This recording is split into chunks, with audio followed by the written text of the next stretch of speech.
Some things never cease to amaze me: sunrises, hitting a golf ball straight, and the overwhelming ignorance of the common person. Here's a thought: use Form Bs to determine classification. This, in fact, is competitive balance. Season 8 of Sun Coaches Podcast, where not everyone is funny or tells funny stories, but everyone has a story. Welcome to Sun Coaches Podcast, Season 8. And as always, this week I'm joined by Coach Ed Gaffca, the Executive Director of Fire Football Coaches Association.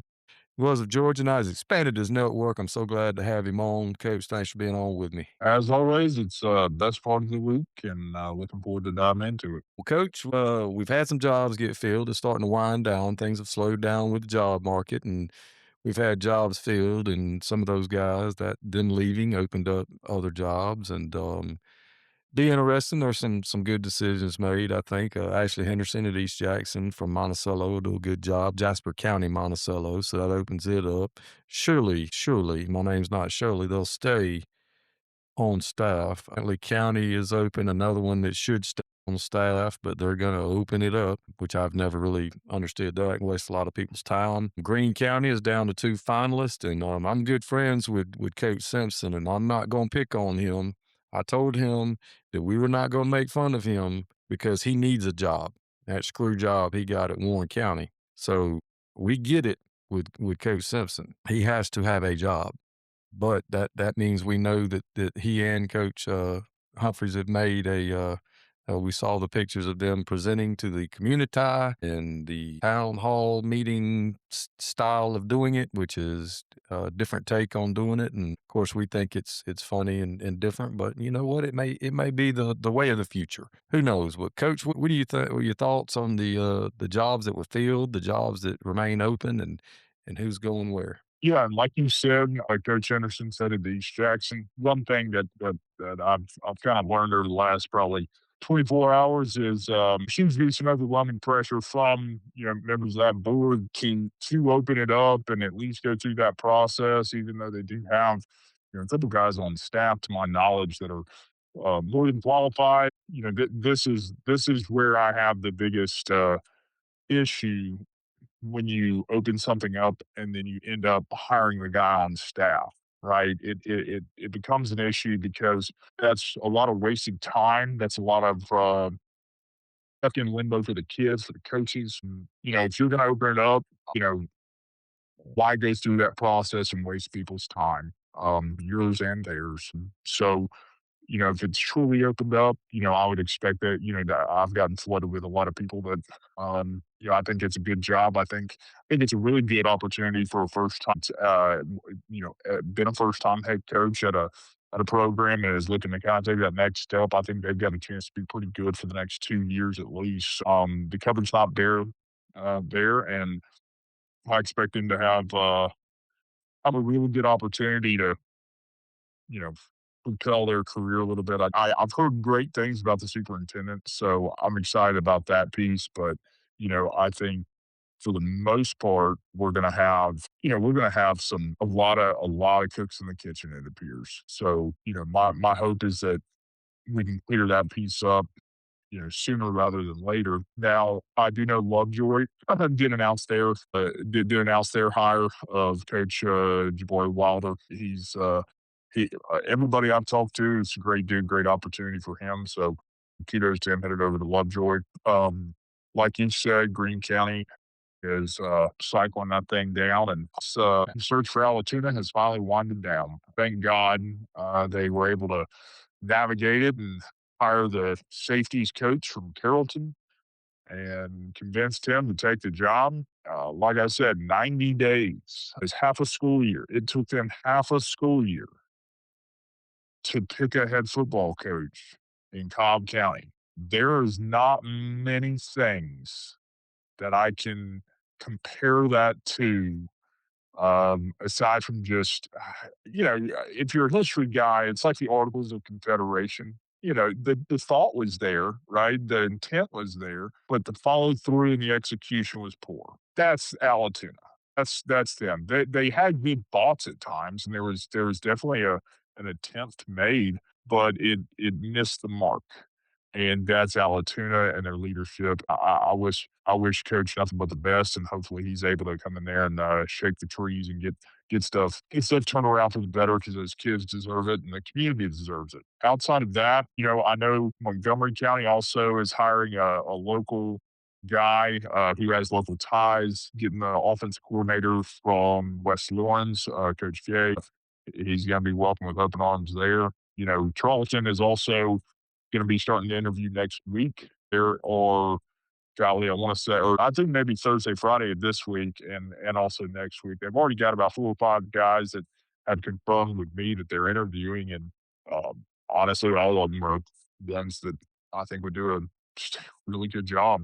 If it's not one of those 4 or 5, probably be able to tell in whatever I put out about it. But you know, you can't go wrong with any of those guys. So I'm hoping for a really clean process down there. They need to get it working so they can get rolling. But yeah, we're almost out of we're almost out of it.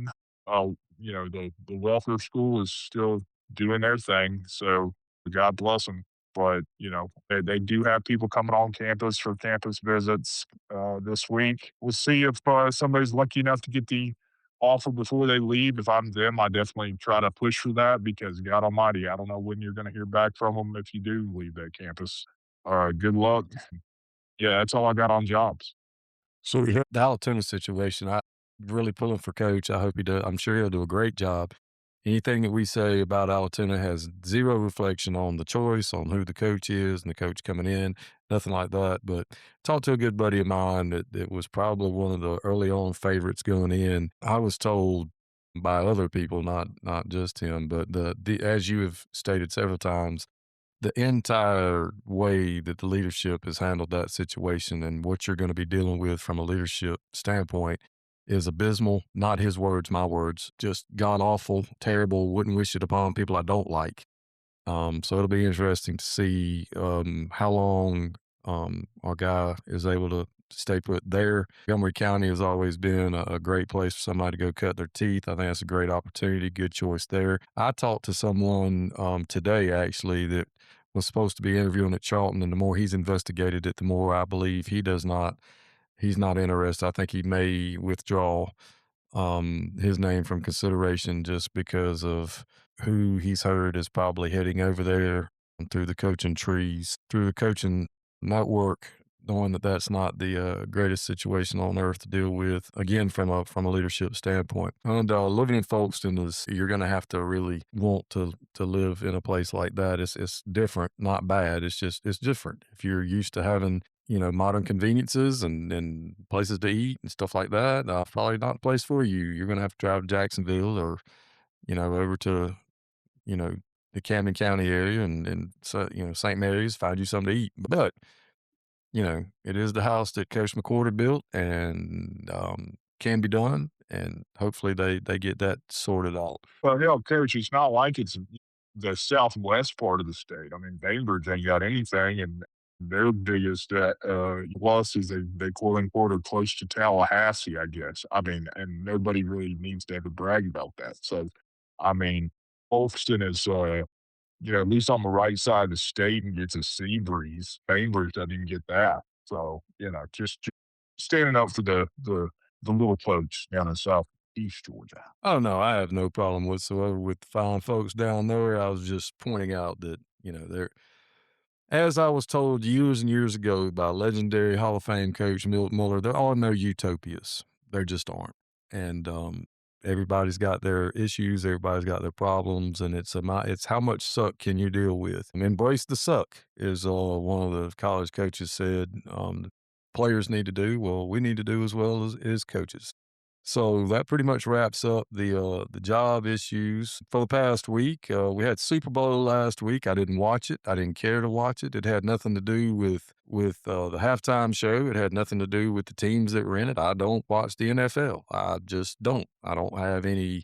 I could care less. I really don't care. Peaked at a game during the All Star weekend when we were in Macon, and It was San Francisco was playing, somebody, and the game that I saw was not football as I know it, so the product that they're putting out there does not appeal to me. I understand that it appeals to a lot of other people, but, I don't really care to watch it. It's not the game of football as I recognize it, so for me, I didn't watch it. But coach, I understand you perused it a little bit, and you were tickled to death about the, halftime show and people's responses to that. Well, I'm just, I'm of the opinion that when you allow your entire identity to be kind of reduced to whatever political affiliation you have, I find it to be just kind of the lowest form of human life. Have a little depth to yourself, have a little, everybody gets so offended at every little thing these days. And if you're not on this side of the aisle or that side of the aisle, you're automatically enemies. I'm of the opinion that it, I personally could care less about Bad Bunny or his music, and, I'm just not white trash enough to like Kid Rock either. So it doesn't move the needle either way, and I'm not gonna wax poetic and stand on the corner yelling, "We need to switch our TV over to watch this," when I'm like, at the end of the day, my luck, if I switch it over, I'm gonna not be able to switch it back, something's gonna happen. It's just not even worth my time. Like, I don't spend any effort on, or just mental energy on it, but there's a lot of people that allow it to consume their life, and, I really hope they get a hobby other than turning on Fox News 24/7 or CSNBC 24/7 and just let that thing roll and, stroke that ego of theirs and whatever political opinions they have. And, get out, go talk to people, have a difference of opinion. It's not very hard. You could have had that throughout that game. It was boring as hell. But, again, kudos to the Seahawks. The game didn't really move the needle for me. There was no rooting interest. I just wanted a good game. And I didn't really get it. I'm of the opinion now that my humor in the game came from everybody having just wild opinions on, what is un-American or a disgrace or the greatest thing in the world and awards worthy. Guys, it's a performance. It's a performance. Who gives a shit? It's a performance. I don't understand why we have to, you know, beat our chest and bang our drum about it. Who cares? Guys, the reality is the Super Bowl is in California. Did you not think that it was going to be a an interesting halftime show? Again, use your brain and don't allow yourself to get so mad about whatever it is you want to get mad. Like, if you really are, I mean, nobody, and here's the reality: nobody's asking Creed and Kid Rock to do the halftime show because that's not going to move the needle either. Okay, and I'm sure there's a lot of people listening to this that go, "Oh man, I would love that," and I'm sure you would. Good for you. Me personally, yeah, not going to move the needle. Just not really not saying. But you know, I might be in a minority there, but yeah, it's a big nothing burger for me on all of that. And I think everybody stop getting their damn feelings hurt and stop wrapping up their entire identity in their political beliefs. Well, here's my thought. How about just don't watch halftime? Get up and go to the bathroom. Go do something else. Go talk to the people you're hanging out with at the Super Bowl party. I mean, if your whole existence of the game is who sings the national anthem and what they do at halftime, we're not going to have a whole. Like, I don't understand. It's like when people come at me in the comments or disagree with me. I mean, shit, you're the one who follows me. I mean, like, you don't have to. You're choosing to watch something or not watch. Just change channel. Get up. Go do something else. Who gives a shit? But yeah, well, again, unhappy people for whatever reason, they're only happy when they're unhappy, and they feel like they need to make these great statements on Facebook and Twitter, and you know, show their show their intelligence or belief. But to me, it kind of does the opposite. It shows me just how shallow and insignificant some of the people that we're so lucky to they we're so lucky they get to write all of them on both sides of the aisle. It's absolutely incredible that these people, their vote counts just the same as yours and mine. That should scare a lot of people. because they're the people that'll go to a Beyonce concert and she'll say, "Hey, go vote for this person." They're all going to go vote for that person without looking that person up. So those are the people that I really think we need to consider revoking their ability to vote. Yeah, that piece has always kind of intrigued me why people get that stirred up about stuff like that, and I guess we have to have them, so we have them. Well, I spent the weekend down in Orlando at the Glacier Orlando Clinic. It was fantastic. We had about 800 people in attendance, 1,200 had registered.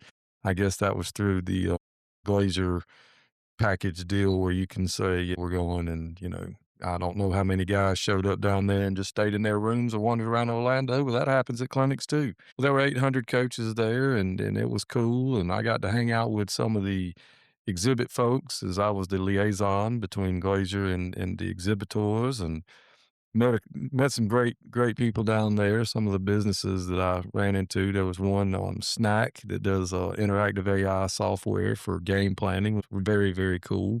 Some of you already know, M-Day skins, that was pretty cool. You can change your helmet and stuff like that, put the skin over the top of your helmet and put your stickers and all on it, and it has 0 effect on the original helmet, but you can have a different look every week if you'd like. That was interesting. I was wondering how people pulled that off without buying, 120 brand new helmets that were a different color. So that was a cool product. Scoreboard fundraising guys, they were awesome. Jason Nash, who coached in Georgia, he was there, and Maurice Allen's part of his staff. He had several other guys that are Georgia coaches that were there. Got to hang out with them. On Holiday with Light Equipment, he was cool. I like talking to him.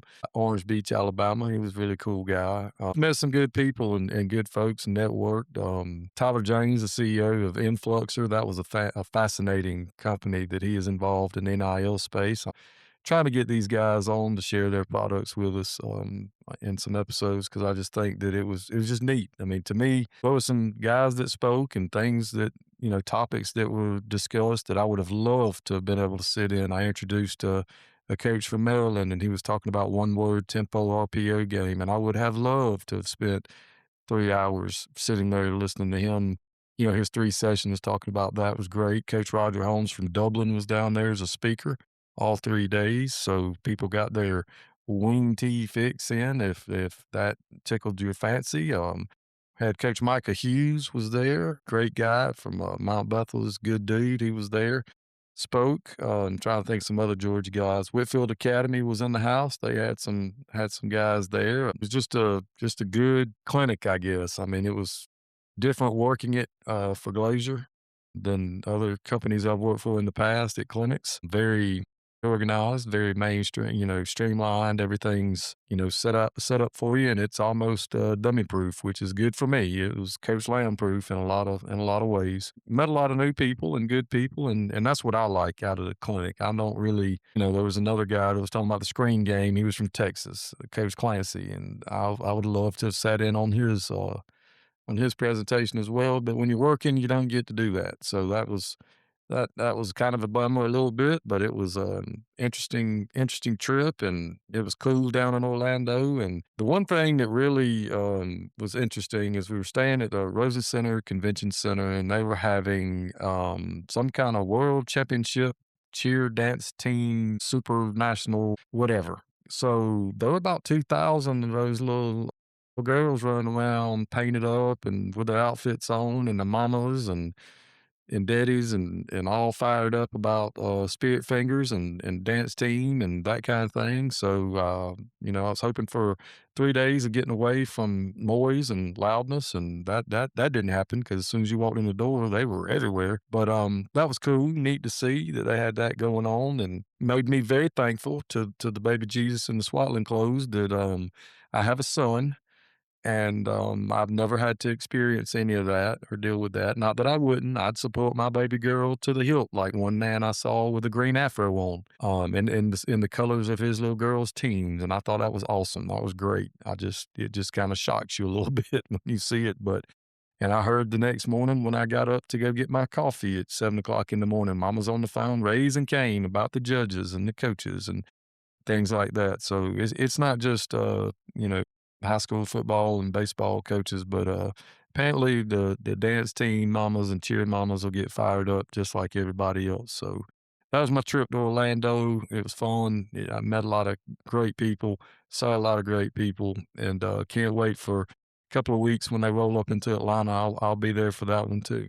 Well, good. We're just making the rounds, and yeah, I mean, it's playing season is always a good opportunity to connect with people and see some old friends and make some new ones. So good to see, you know, everybody having some different experiences. But I actually put out there that, one of the most well attended playing sections I think would be, how to not get fired. Stories from a sub 500 coach. Or somebody mentioned in the replies, following up or failing up, where basically the same guy continue, because there's a lot of examples of this. There's people on their third, fourth, fifth head coaching job, and it's like, man, that guy was, 3-7, like historically. And he must do well, have a great network, something really, really well, or he just enjoys going to the shittiest of shit jobs. And, getting them to 3-7, they're going to hang the banner for him. So, I think that going to those clinics and finding a couple topics that you can really sit down and learn something new and take one thing away from is incredibly valuable. And I'm interested to see how the Atlanta Mongoose are all secretly in attendance for that. So I'm looking forward to dropping some decals and for those who find them, keep them. And yeah, should be a great time. Absolutely, and I want people to that are thinking about what they're going to do this off season. Think back to last season. How much time did you lose to creating practice plans from scratch, building scouting reports, reteaching concepts you installed in spring? Spiral XO is the all-in-one platform built to give you that time back. Playbook creation, practice planning, game prep, in-game analytics, built-in player quizzes, and more. Programs using it are saving 10 plus hours every week. That's more than that's more time for actual coaching. Sorry, this off season is the perfect time to get everything dialed in before you hit the field. Book a free demo at spiralxo.com or call 470-222-3039 to get that set up. With Coach Chandler Bow. His dad was my mentor, so make sure you get that. Go check that out, see what they've got going on for you there, and that'll help you in the off seasons. Anything we can have, any kind of little tools we can get. We saw that up there. And one of the things we need to discuss and talk about during the off season are what can we do to make our game better or make our state association better. And coach, I know you put out a long thought out plan Thursday or Friday last week. I think it was Friday, where it was common sense things we could do to improve our state organization, nice up our rules a little bit, snug some things up there. Got a lot of feedback on that, and I'd like for you to discuss that with us here in this next segment. The overwhelming, opinion that I have on it really goes back to one of the main focal issues that we see that plague us every offseason, and it's constantly talked about. It's the transfers and the recruiting. And so, one of the things that I want to make sure is clear, this is not doing it exactly how Florida does it or anything of that nature. Think of it more along the lines of allowing kids to transfer, within a given, open period of time. I made that a transfer window from basically June 1st to August 1st. And, part of that transfer window that, they can transfer to 3 damn schools during that time. Who cares? If they want to get up and drive somewhere, they can. Now, once that transfer window closes, it's different. Then it becomes an in-season transfer, and that would have to be, verifiable proof of a job change for parent or guardian, change of circumstance, whether that's financial, family related, or, anything on a case by case basis. And then the main thing is that often gets overlooked is the current academic standing. Are they on track? Are they failing classes? Whatever it is, if they haven't handled their business, both academically and from a behavior standpoint, they don't, they can transfer, but they'll be ineligible. And then the undue influence thing. Again, the fact that I post is just wild to me. Ultimately, undue influence. You have a parent, you have somebody associated with the program in some way, shape, or form, promoting the program and actively calling people out to say, hey, if you're a football player, a good football player, come to XYZ school, right? And to me, that's a problem. It's undue influence. It's very simple. There's a proper way to do that. And for all of the people who like come at me and mentions and all that stuff, here's what I mean by that. It's okay to be proud of your school and promote it and say, golly, I love what that school does for my kid. Other people should experience it. Again, not hard, you can pay you should all hit us up and come and play for us. You can just say, "Hey, this is the reasons why my kids love going here and our experience." Do you know how easy that is? That's a very easy post. That's not a undue influence. That's not you calling on everybody. You're expressing your opinion on the school that has given your kid a good situation. Nobody will frown upon that. Hell, they'll probably put it on their school website. So realize that there is a difference. Use your brain and don't put your coach in hot water. Don't put anybody in hot water because I promise you, even though they did tag the football program in the school, I'm surprised because they had one in January and one, in February, and the damn one in January was still up.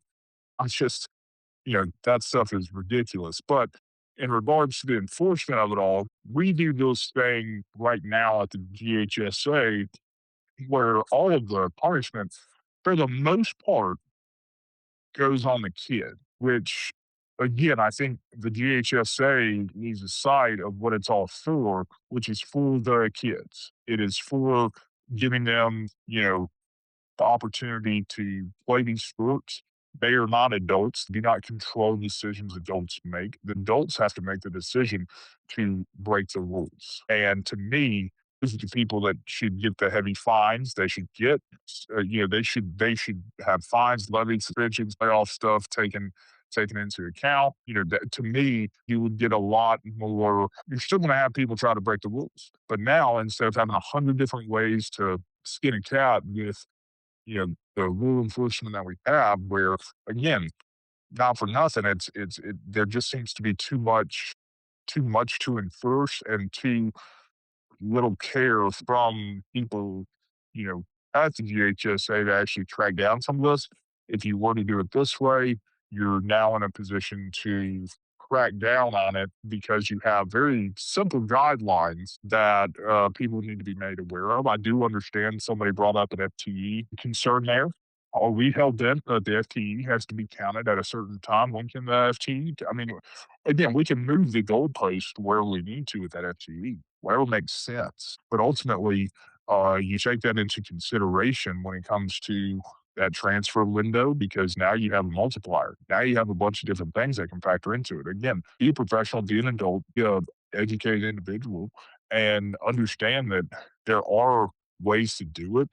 It doesn't have to be let's keep adding rules, and that's going to end up just continuing to punish the people that are attempting to do it the right way, but fall short because they don't have as good of a counseling department. So, that's where I'm at with the that process. Curious, love your thoughts on it. Oh, absolutely. There's, the undue influence thing got to me on several levels is to me that falls squarely on the shoulders of the head football coach, the person that's in charge, to sit down with his staff and say, "Listen, this is what you can and cannot say on social media. Your intent and your mindset. You may not you setting out to do these things, but the appearance is that's what it is, and that's actually what the rule is. That is actually in fact." Under influence, and if nothing else, it's a remunerate or I don't even know how to say the word. When you get paid for your services, as a school employee, the PSC doesn't like that either. So just don't do it. Don't put it out there that way. Figure out a different way, word of mouth, something else, flyers. I don't care. Do something else that isn't so because you may have had the most honest of intentions, the most honorable of intentions. I'm not questioning that at all. It's just that sometimes perception is reality. Most of the time, perception is reality, and just this goes back into when we hire coaches from out of state, they don't know the rules of the white book. Most of the administrators don't know the white book rules. That might be plan one. Now, how about make sure that your athletic director or your administrator that's in charge of athletics is very, very, very competent when it comes to the rules of the state association. Make sure your coaches know said rules of the association and make sure those rules are passed on to the other coaches on your staff, whether it's a football coach or a volleyball coach or whatever it may be. Little area, whatever. Anybody that falls under the umbrella of the Georgia High School Association or any other state association. If you don't, you can't plead ignorance. I mean, you just can't. You can't say, "Oh, we didn't know that." Or you end up in a situation, like many people do every year. It happens every year. We just saw today that Locust Grove had to forfeit nine games. They went from 9-1 to 1-9 for playing ineligible people. Well, that's great. That's nice to know in February. How many people lost their jobs due to not making the playoffs or losing to whoever that was playing illegal players? I don't know. I don't know the answer to that. But I'm not saying it did happen, but it could have happened. It may be a reason that it happened. And we have to have way better governance and way better grasp of our state association rules, things like that moving forward, or we're going to keep having these same situations. And coach, we do have with that Locust Grove. That was I was reached out to by several teams that had played them.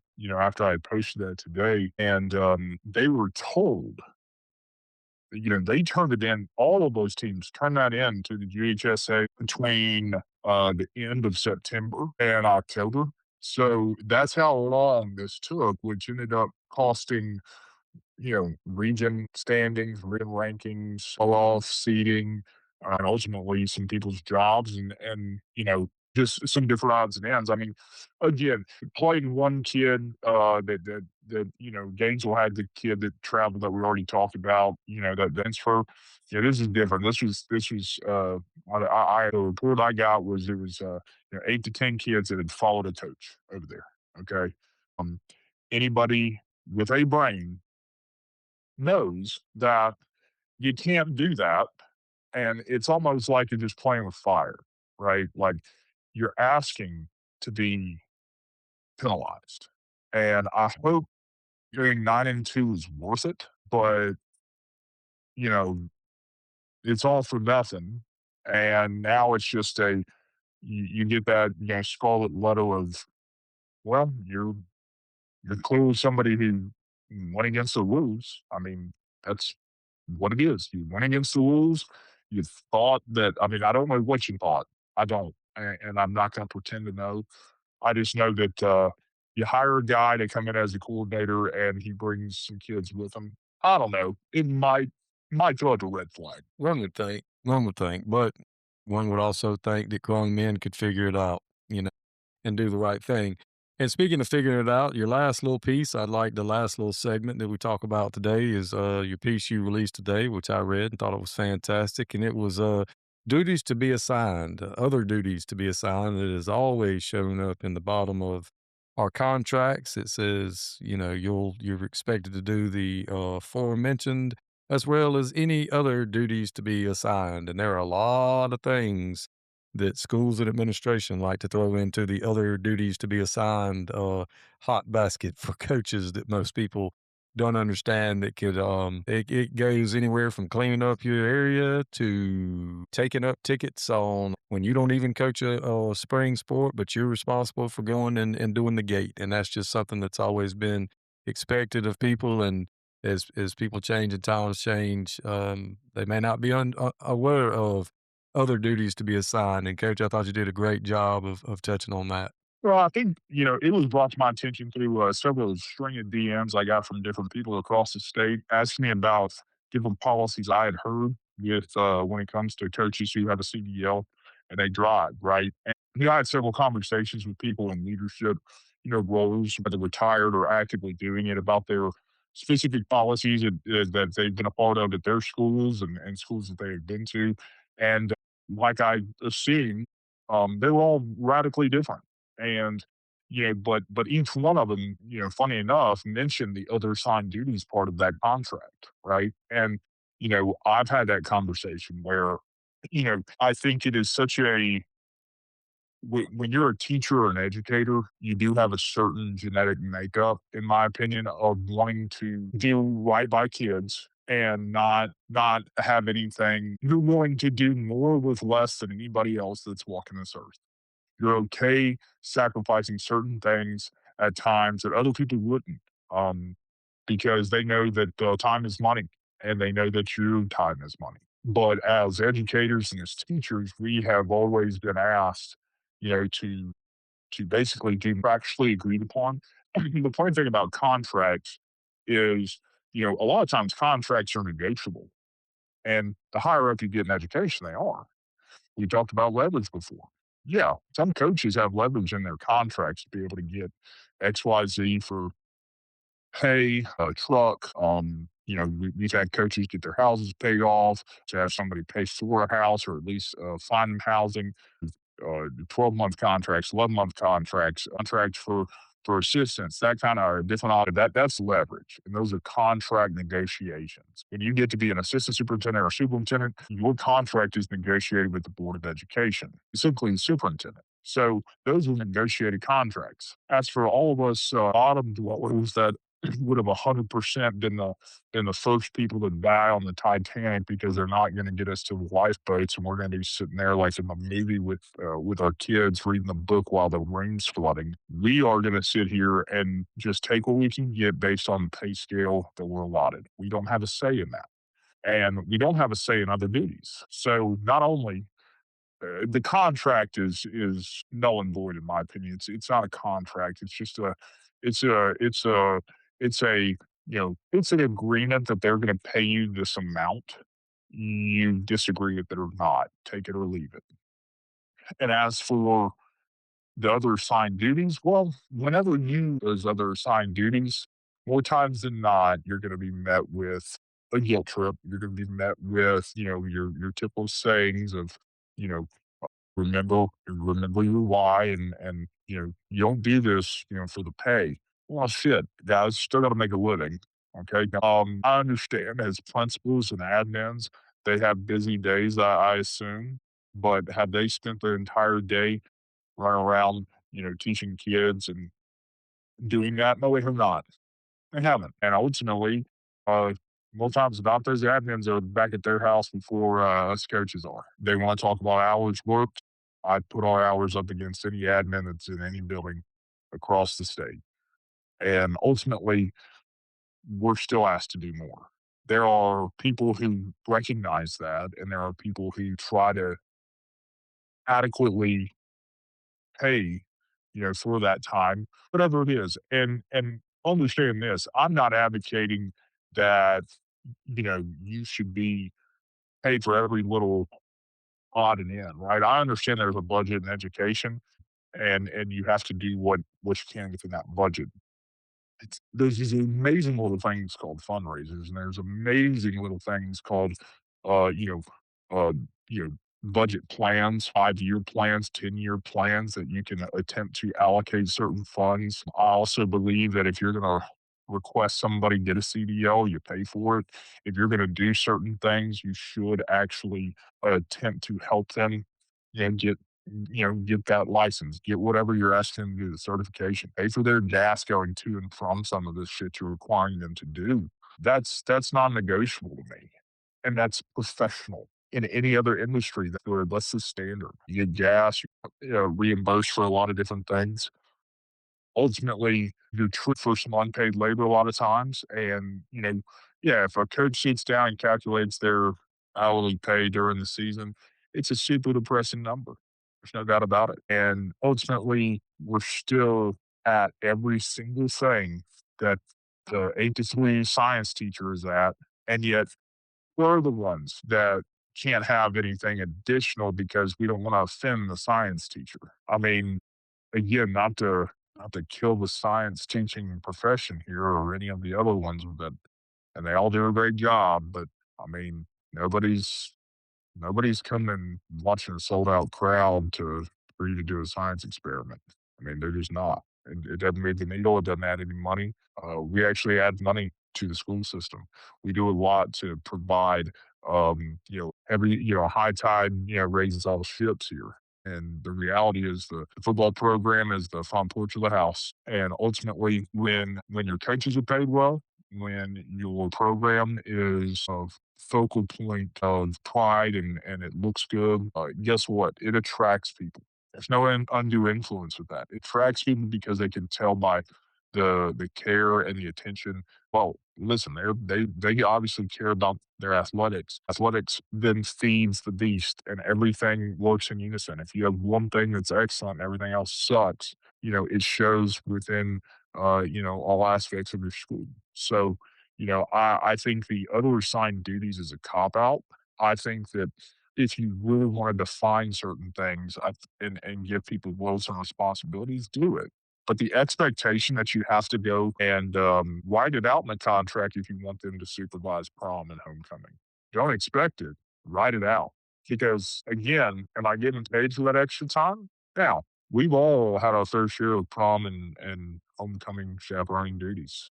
We know it's part of the deal. It's one of those unsaid, you know, other assigned duties. But at the end of the day, you know, that might not be something for the 8 to 3 person, but for one of us, that what you want me to work homecoming? I got a game to coach. I don't really want to work homecoming. But no, we gotta have you. We gotta have 35 teachers there for 46 kids to dance close to one another or dance on the opposite sides of the gym. It's a nightmare. Again, it's common sense customer service. Don't fall into a trap about, you know, the gaslighting of, well, I mean, you should be thankful that you get the opportunity to do this job. I am thankful for the opportunity to do the job. What I'm not thankful for is you know, lack of leadership skills and you use manipulation to try to get me to do what you could get off your badass and do. That's just my 2 cents on it. But I think that there's a way through to make everybody enjoy their jobs better and keep teacher retention a lot higher. And it starts with, you know, leadership being respectful of those and the time that they give and the sacrifices that they make to, again, provide services and abilities for the kids of the county and the city that they, serve. So that's all I got. Absolutely. Well, Coach, as usual, I do appreciate it. I don't know what you have going on this week. I'll let you share that in just a second. I know Thursday episode will be with Coach Corey Jarvis, one of the best men in our business. He's at Kip Atlanta now. I hope you all tune in for that. I appreciate you tuning in.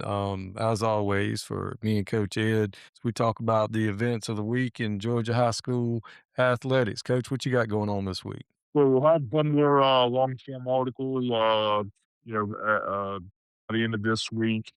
And, we're working on a couple of projects at the moment that I think people will be excited about. Um, it's going to be one big name, Case. Everybody knows that, sit down and do kind of a different kind of interview, I guess you could say. More of the fire coaches style of content to where, yeah, there's going to be football in it, but also it's just going to be a bunch of, questions to kind of see if somebody's got a personality or not, and see if somebody's able to actually show their personality and be comfortable in their own skin. So, looking forward to sharing that with you guys, and hopefully get that rolling in the next week or so. But coachingsource.com, and that's you'll see that on my long-form articles. Go give them a follow. Go check out what they have. You can, like, I've already done it with a bunch of mild practice plans and mild installs and all that stuff.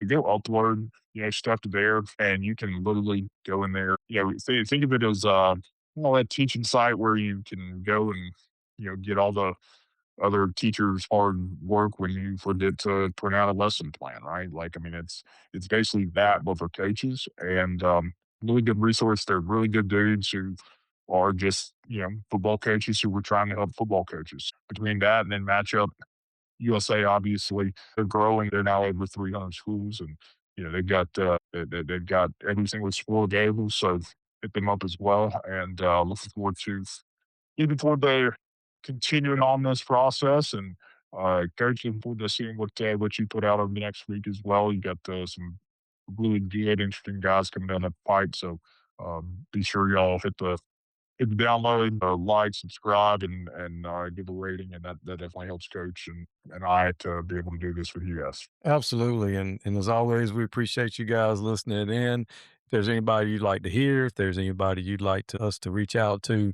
make sure you DM us, get in touch with us. Most of you know how to do that. If you don't, figure it out. And as always, remember, it's satire, mostly.